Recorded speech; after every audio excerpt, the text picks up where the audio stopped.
¿Cuánto tiempo llevas siendo socia del Levante y siendo abonada del Levante? Porque yo me acuerdo desde que era pequeñita, porque mi padre, mis tíos, venían todos, que era cuando el estadio del Levante era de gradas de cemento, no había ni sillas, nada de nada. Y desde entonces, yo qué sé, se llevan en el corazón. Y ya está, es lo que es. Y yo soy del Levante, mis hijos son del Levante, y los hijos de mis hijos pues también serán del Levante. ¿Y tú no? Que en esta ciudad es difícil, es muy difícil. ¿Y tu número de Cuando yo era pequeñita no teníamos ni camisetas, nada. Nos las hacíamos nosotros, flipas. Ibas al cole y decías, eres del Levante.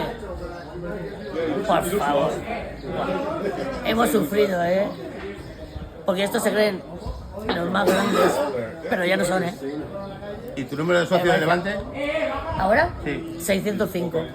Muchas veces, muchísimas más, en segunda. Claro. En primera hemos estado pocos años, pero en segunda y en segunda B, la tira. Es ir a campo visitante. Claro, claro. Y también te digo una cosa, los desplazamientos son mejores.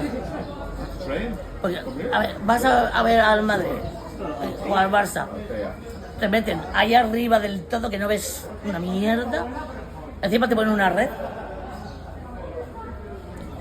Pero bueno, yo me quiero quedar en primera, por Dios. Claro. ¿Y eso? No quiero jugar contra la Ponferradina el año que viene. Con respeto, Ya. Pues mira, por amor. Y te digo una cosa, el equipo vaya bien o vaya mal, nosotros siempre estamos ahí apoyando y apoyando. Es que mira, tú fíjate, antes cuando el Valencia, antes era un equipo grande, porque ahora ya no es,